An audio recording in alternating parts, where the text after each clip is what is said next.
అధికారం కోసమేమో అడ్డగోలుగా హామీలు ఇచ్చినారు. నోటికొచ్చిన హామీలు 420 హామీలు, ఒకటి రెండు కాదు, 420 420 హామీలు, బ్రహ్మాండమైన హామీలు, ఒకటి రెండు కాదు ఇచ్చి ఆల్రెడీ ఎత్తగొట్టే పని మొదలు పెట్టినారు. మీరు చూస్తూ ఉన్నారు. ఎన్నికల వాగ్దానాలను నీటిలో కలపడానికి శ్వేతపత్రాల పేట డైవర్షన్ డ్రామాలు, ల్యాండ్ క్రూజర్లు అని చెప్పి ఒక కథలు పుట్టించి అదేదో కేసీఆర్ గారు సొంతానికి కొనుక్కొని దాచిపెట్టినట్టు ప్రభుత్వానికి, ఇక్కడ ఉండే పనిచేసే మంత్రులకి, ఇక్కడ ఉండే వారి భద్రత కోసం తెచ్చి విజయవాడలో వాటికి బుల్లెట్ ప్రూఫ్ అద్దాలు దొరికించి దాన్ని పంపితే అదేదో విజయవాడలో దాచిపెట్టిండు అని మాట సిల్లిగా మాట్లాడడం. ఇంత దిగజారుడు రాజకీయాలు ఏవైతున్నాయో ఇవన్నీ ప్రజలు గమనిస్తూ ఉన్నారు.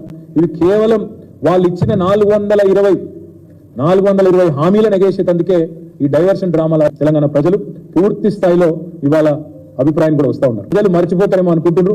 మేము మాత్రం మర్చిపోనీయం ప్రజలను. 100 రోజులు అన్నారు, మీరు 100 రోజుల్లో చేయకపోతే మిమ్మల్ని బొందబెట్టేది ఖాయమైన దిశగా తప్పకుండా ప్రజలను ఉద్రిక్తులు చేస్తాం. కౌంట్ డౌన్ ప్రారంభమైంది, 30 రోజులు అయిపోయింది, 70 రోజులు మిగిలింది.